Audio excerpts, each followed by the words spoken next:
नाज़रीन, आप देख रहे हैं मास्टर टीवी। मैं हूं अयाज मोरस और आप जानते हैं मैं आपको मुख्तलिफ़ लोगों से मिलवाता हूं, उनसे हम बातचीत करते हैं, गुफ्तगू करते हैं और उनकी ज़िंदगी के हवाले से जानते हैं। आज जो मेरे साथ शख्सियत हैं उनका ताल्लुक़ ज़िंदगी के शोबा वकालत से रहा, उनकी पहचान रही, लेकिन अब उनकी पहचान सियासत है। सियासत में इस वक्त सियासी जमात को वो वाइस चेयरमैन की हैसियत से, पाक सरज़मीन पार्टी के जो है वाइस चेयरमैन की हैसियत से अपनी खिदमात सर अंजाम दे रहे हैं। इस वक्त हल्का NA 245 जो कि जनाब आमिर लियाकत साहब की वफ़ात के बाद उस पर ज़िमनी इंतखाबात हो रहे हैं, उस पर वो कौमी असम्बली के कैंडिडेट हैं। उनसे बात करेंगे और उनकी सियासी ज़िंदगी के से कबल उनकी जो ज़िंदगी है, सोशल लाइफ, वो कैसी रही और फिर उन्होंने सियासत में आने का क्यों सोचा और सियासत में इस वक्त वो क्या सरगर्मियाँ और क्या ख्यालात रखते हैं, इस हवाले से गुफ्तगू करेंगे। आज हमारे साथ जनाब सैयद हफीज़ुद्दीन एडवोकेट साहब मौजूद हैं, पाक सरज़मीन पार्टी के वाइस चेयरमैन हैं और उनसे हम बात करेंगे। बुनियादी तौर पे मैं तलबा पॉलिटिक्स के अंदर मैंने हिस्सा लिया था। सही। और DJ science college students union का जनरल सेक्रेटरी और उसके बाद लॉ कॉलेज यूनियन का प्रेसिडेंट और कराची स्टूडेंट काउंसिल का सेक्रेटरी जनरल, इस तरीके से मैं स्टूडेंट पॉलिटिक्स में काम करता रहा। लेकिन मैं सबसे पहले अगर मैंने कोई सियासी किसी शख्सियत को या किसी समाजी शख्सियत को अपना वो बनाया, क्या कहना चाहिए कि आइडियल बनाया, उसके पीछे मैं चला, तो वो अब्दुलसत्तार एदी साहब थे। एदी साहब ने इलेक्शन लड़ा था नेशनल असेंबली का। मैं उनका कारकुन था। DJ कॉलेज हॉस्टल में हम रहते थे। वो रोज़ाना सुबह मुझे उठाते थे और हम उनकी कैंपेन चलाते थे। तो मैंने अपनी सियासत की इब्तिदा अब्दुलसत्तार एदी के एक कारकुन, सियासी कारकुन की हैसियत से की थी और इस तरीके से मैं आगे बढ़ा। उसके बाद मैंने मुख्तलिफ़ नौइयत के ओहदे अपने पास मेरे पास रहे। मैं लियाकत जतोई साहब की कैबिनेट के अंदर एडवाइज़र भी रहा 3 साल तक इंफॉर्मेशन का। इसके बाद मैं मेंबर प्रोविंशियल असेंबली भी इलेक्ट हुआ PTI की टिकट के ऊपर। और उसके बाद फिर मैंने मुस्तफ़ा कमाल साहब को ज्वाइन किया और अब मैं उनकी पार्टी का वाइस चेयरमैन हूँ। इसके अलावा मेरी सोशल खिदमात भी बहुत सारी हैं। मैं अब उन खिदमात को बयान करके अपनी नेकी बर्बाद नहीं करना चाहता, लेकिन मैं एदी साहब की तरह खामोश ईमानदारी से लोगों की खिदमत पे यकीन रखता हूँ और वो काम मैं अव्वलीन तरजीह के तौर पर करता हूँ। सर, आपका क्योंकि बुनियादी तौर पे आप वकील हैं और आपका ये एक प्रोफेशन था, फिर समाजी तौर पर आपने बहुत काम किए, तो फिर आपने जब पाकिस्तान तहरीक इंसाफ को ज्वाइन किया, उसके बाद आप मुस्तफ़ा कमाल साहब के साथ ज्वाइन किया, तो इसकी क्या वजह थी सियासी जमात को बदलने की? मैं तहरीक इंसाफ के तरीक़ेकार, उनके मामलात से गैर मुतमईन था। खान साहब अपने एक दोस्तों के सर्कल में महू रहते हैं और वही सर्कल उनको लेके चलता है। और मैं समझता हूँ कि PTI की हुकूमत में नाकामियों की बुनियादी वजह यही थी कि उनके दोस्तों का सर्कल था, वो सियासी कारकुनों को अहमियत नहीं देते थे। और इसके अलावा सियासी कारकुनों के अलावा उनके पास बहुत से काबिल ज़िक्र ऐसे लोग थे जो काम कर सकते थे, डिलीवर कर सकते थे। जावेद हाशमी साहब थे, जहांगीर तरीन साहब थे, तस्नीम नूरानी साहब थे, हामिद खान साहब थे, वजीउद्दीन साहब थे, शाइख उस्मानी साहब थे। अगर मैं नाम लूँगा तो ये बहुत लंबी लिस्ट है और वो इस किस्म के कॉम्पिटेंट लोगों को अपने साथ लेके नहीं चल सके। और इसके नतीजे में अब वो जिस मकसद के लिए काम कर रहे हैं, देखें कितनी अफसोसनाक बात है। वो हुकूमत हासिल करना चाहते हैं ना, हुकूमत तो उनके पास थी, उस हुकूमत को सही तरीके से चलाते। आज जद्दोजहद वो कर रहे हैं, लेकिन मैं समझता हूँ ये जद्दोजहद ला हासिल है। मेरी नज़र में मुस्तफ़ा कमाल एक काबिल, काम करने वाला, दियानतदार आदमी है। उसने इस कराची शहर को बनाया और मैं पूरी उम्मीद रखता हूँ उसको जब मौका मिलेगा तो कराची शहर दोबारा उठ जाएगा और पाकिस्तान उठेगा। कराची के हवाले से आपने गुफ्तगू की, गुज़श्ता हमने बल्कि हालिया बारिशों में कराची की सूरत हाल को देखा, जो कराची की तरक्याती जो काम है और हुकूमती कारकर्दगी है उसके हवाले से भी हमें लोगों की बड़ी शिकायत रही। आप क्या समझते हैं कराची की जो सियासत है उसमें कितनी तब्दीली आई है और सियासी जमातों का अब कितना किरदार है कि वो इस कराची की जो रौनकें थी उसको दोबारा बहाल कर सके?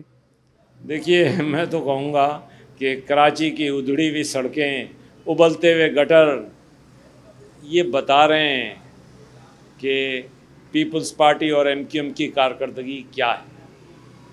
इन दोनों जमातों को की कारकर्दगी मुंह बोलता सबूत है। कराची के तालीमी इदारे तबाह हैं, कराची के अस्पताल नामालूम हैं, उन पे सियासी जमातों का क्लिनिक्स पे कब्ज़ा है, छोटे छोटे स्कूल तबाह हो गए हैं, सरकारी स्कूलों की कोई हैसियत नहीं है। आम आदमी अपने बच्चे को प्राइवेट स्कूल में पढ़ाता है, प्राइवेट एजुकेशन दिलवाता है, इतना बड़ा बोझ है उस पर कि जिसका तसव्वुर नहीं किया जा सकता। और हम जो टैक्स देते हैं वो बर्बाद होता है। मैं तो कहता हूँ इन लोगों को शर्म आनी चाहिए जो इस वक्त हुकूमत के दावेदार हैं, जो हुकूमत के अंदर जो हुकूमत के मामलात चला रहे हैं। ये किसी काबिल नहीं है। ये तीनों बड़ी पार्टियां पाकिस्तान की, इनका एहतसाब होना चाहिए। इन तीनों बड़ी पार्टियों का बशमूल चौथी एमक्यूएम अब बड़ी रही ना छोटी रही, ख़त्म हो गई है अभी तकरीबन। तो मैं तो समझता हूँ इनका एहतसाब होना चाहिए और इनका एहतसाब होगा, अवाम वोट के ज़रिए से एहतसाब करेंगे। सर मैं यहाँ ये पूछना चाहूँगा क्योंकि आपका समाजी जो शोबा है ज़िंदगी उसमें बहुत सारा कंट्रीब्यूशन रहा आपका, उसमें बताइएगा आपकी ज़िंदगी के क्या ऐसे वो हाईलाइट पॉइंट थे जो आप समझते हैं कि वो आपके करियर? एक तो हाईलाइट पॉइंट मैं जो करना चाहता हूँ वो ये है कि मैं lawyers for human rights and legal aid Ziyawan साहब के साथ काम करता था, अभी भी करता हूँ कुछ ना कुछ। और इस सारे अमल के अंदर यहाँ मदर टेरेसा आई थी, हमने उनको वेलकम किया था, हमारे दफातर और हमारे साथ वो रहीं और मैं उनका तहे दिल से फ़ैन हूँ। उनकी खिदमत दुनिया भर के अंदर उनको नोबल इनाम दिया गया, लेकिन मैं समझता हूँ कि रब्बुल आलमीन उनको उनकी खिदमत का असल सिला ज़रूर देगा। अच्छा, तो इसके अलावा मेरे जहन के अंदर ये वाली बात है कि क्रिश्चियन कम्युनिटी के लिए मैं ये पैगाम दूंगा कि वो बड़ी पूरे कराची शहर में बड़ी मफलूकुल हाल ज़िंदगी गुजारते हैं। उनके इशूज़ को एड्रेस करने वाले प्रॉपर लोग नहीं हैं।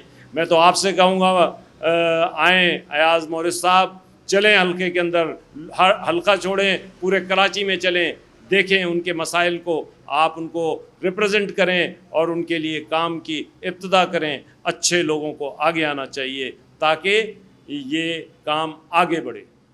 व्यूअर्स, जैसे फिज़ुद्दीन साहब ने हमें ये दावत दी है तो हम इनके साथ इनके एक हलके में ज़रूर जाएंगे और वहाँ लोगों के क्या मसाइल हैं, वो क्या समझते हैं और इनके पास उनकी मसाइल की क्या जो है वो तजावीज़ हैं, क्या इक़दामात ये करेंगे। आए हम आपको इनके हलके में लेके चलते हैं। जी व्यूअर्स, जैसे हमने आपको बताया कि आज हम यहाँ पर जो हलका NA 245 है जिसके ज़िमनी इंतखाबात हो रहे हैं उसके हवाले से उसका जो एक इलाका है ईसा नगरी, यहाँ पर हम मौजूद हैं और इस इलाके के क्या क्या मसाइल हैं और किस तरह से सियासी नुमाइंदगान और सियासी जमातों के जो नुमाइंदे हैं उन मसाइल को हल करने के लिए काम करेंगे। आज हम इस इलाके में मौजूद हैं और यहाँ से पाक सरज़मीन पार्टी के जो उम्मीदवार है उनके साथ हम बात करेंगे और यहाँ के इलाके के मसाइल जो हमने लोगों से जाने पूछे हैं कि वो इन मसाइल से कितने वाकिफ़ हैं और इन मसाइल का क्या हल तजवीज़ पेश करते हैं, इसी हवाले से हम उनसे बात करेंगे। जी व्यूअर्स, हम इस वक्त मौजूद है ईसा नगरी में। क्या क्या इनके मसाइल हैं हम यहाँ इनसे बात करेंगे और इनसे पूछेंगे कि इनके क्या मसाइल हैं जो ये चाहते हैं कि सियासी नुमाइंदगान जब इलेक्शन लड़के जीतें, असम्बली में जाएं और इनके मसाइल को हल कर सकें। हैरिसन, आपके ख़्याल में आपके इस इलाके में क्या क्या मसले हैं जो आप चाहते हैं सियासी जमातों के जो नुमाइंदे हैं जब वो यहाँ आए और आपके मसाइल जो हैं वो उन तक पहुँचे? फ़र्स्ट ऑफ़ ऑल तो यहाँ पे सीवरेज का बहुत गंदा निज़ाम है और दूसरा पानी की लाइनें यहाँ पे बिल्कुल भी नहीं है, लोग गटरों का पानी पी रहे हैं, तो ये इंसानों के लिए बहुत गलत है। और भी ऐसे बहुत से मसाइल हैं जो मतलब जो भी पार्टी जीती है कुछ भी नहीं, यहाँ पे सिर्फ प्लस्तर करने का काम करते हैं, इनके अलावा और कुछ भी नहीं है।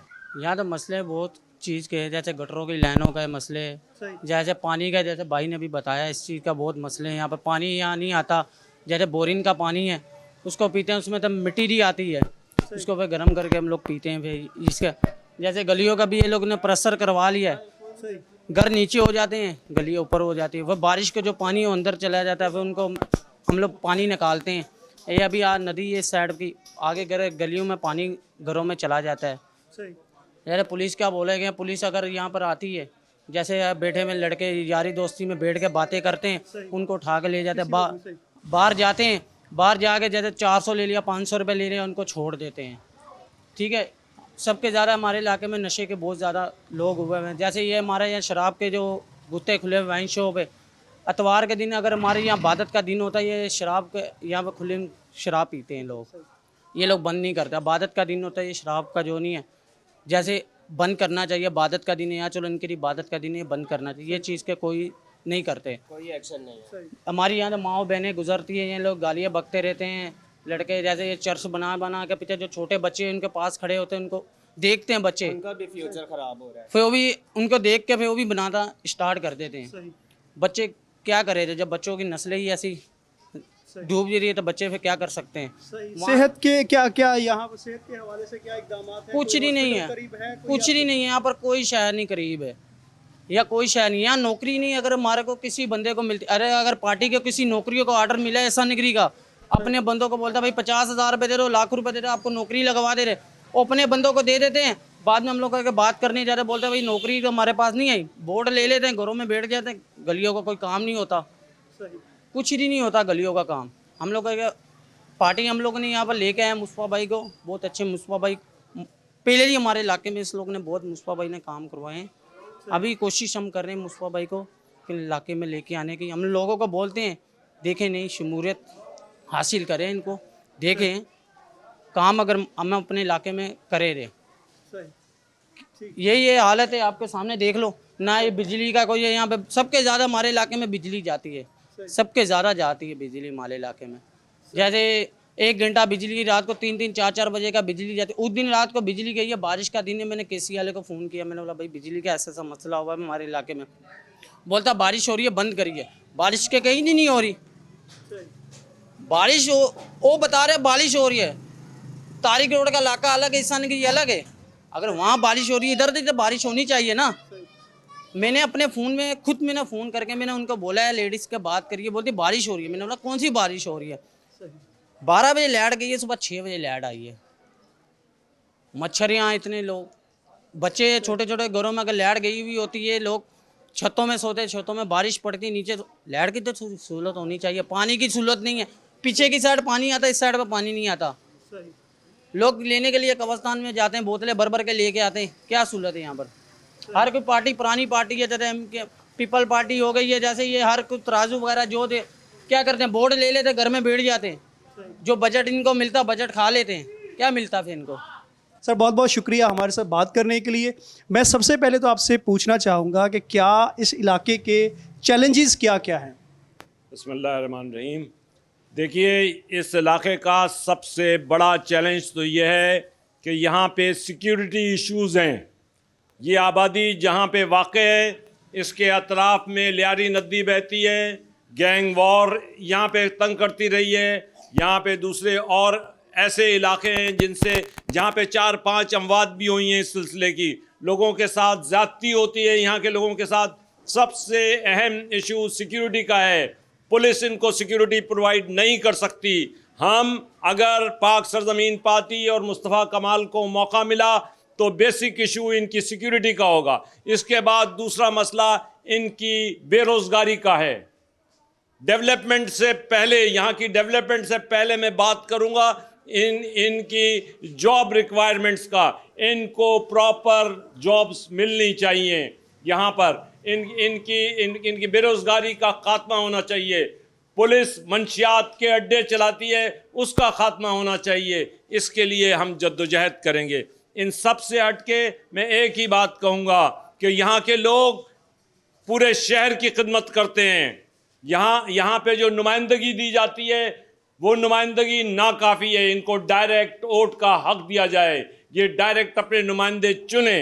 आइन के अंदर ये जो तब्दीली की है बड़ी पार्टियों ने, हम उसके बड़े मुखालिफ हैं और लोगों को उनका हक दिलाएंगे ताकि वो अपने नुमाइंदे खुद चुन सकें। गली कूचे में ताकत को लेकर आएंगे, हम इनको एम्पावर करेंगे इंशाअल्लाह कि ये अपने नुमाइंदे खुद चुन सकें। पाक सरजमीन पार्टी, मुस्तफ़ा कमाल और उसके नुमाइंदे खुली नंगी तलवार हैं लोगों के हक के लिए। हम लड़ेंगे और इंशाअल्लाह अज़ीज़ उनको हक दिलाएंगे। सर, ये आपने बिल्कुल बहुत ज़बरदस्त कहा, लेकिन जो यहाँ के लोग हैं उनका ये कहना है कि जितनी भी सियासी जमातें इससे पहले आई हैं उन्होंने ये वादे किए हैं लेकिन उसका कोई ठोस लाए अमल या उसका कोई अमली इक़दामात नज़र नहीं। आप इस हवाले से क्या कहेंगे? देखिए, मैं आपको बताऊं, उन्होंने जो कुछ किया, मैं तो समझता हूं उन्होंने जिन इश्यूज़ पे मैं बात कर रहा हूं उस पर बात करने की भी उनकी हिम्मत नहीं है, वो बात भी नहीं कर सकते। उनको यहाँ पर लोगों के खिदमत गुजार नहीं, लोग अपने मुलाजिम चाहिए, वो अपने मुलाजिमों को यहाँ से टिकट देते हैं। हम यहाँ से लोग जो हमारे साथ काम करते हैं, हम ग्रास रूट लेवल से नुमाइंदे लाएंगे और साबित करेंगे इंशाअल्लाह अज़ीज़। मुस्तफ़ा कमाल ने और हमारी पार्टी ने जो काम किए हैं सबको पता है। हमने कराची को अमन दिया है, कराची को सुकून दिया है, कराची की ताकत को हम बहाल करेंगे। पाकिस्तान में सबसे ज़्यादा टैक्स देने वाला शहर है, इस शहर की अज़मत को बहाल करेंगे। यहाँ के लोगों को बिला तफरीक, मज़हब, नस्ल और उनके ख़यालात के उनको आगे बढ़ाएंगे इंशाअल्लाह। जी व्यूअर्स, जैसे आपने हल्के में देखा, लोगों के मसाइल सुने और जनाब हफीज़ुद्दीन साहब की जो इक़दामात हैं उनके उस हवाले से भी आपने उनको देखा। और जैसे मैंने शुरू में बताया कि हमारा मकसद लोगों के क्या मसाइल हैं और किस तरह से हफीज़ुद्दीन साहब अपने हल्के में इन लोगों के मसाइल हल करने के लिए इक़दामात करेंगे, वो आपके जो लोगों के मसाइल थे उस तक आप तक लेकर आए हैं। हमें उम्मीद है कि आपको हमारा ये प्रोग्राम पसंद आएगा और आप इसको लाइक करेंगे, शेयर करेंगे और आगे लोगों तक पहुंचाएंगे। अपना बहुत सारा ख्याल रखिए। Thank you so much.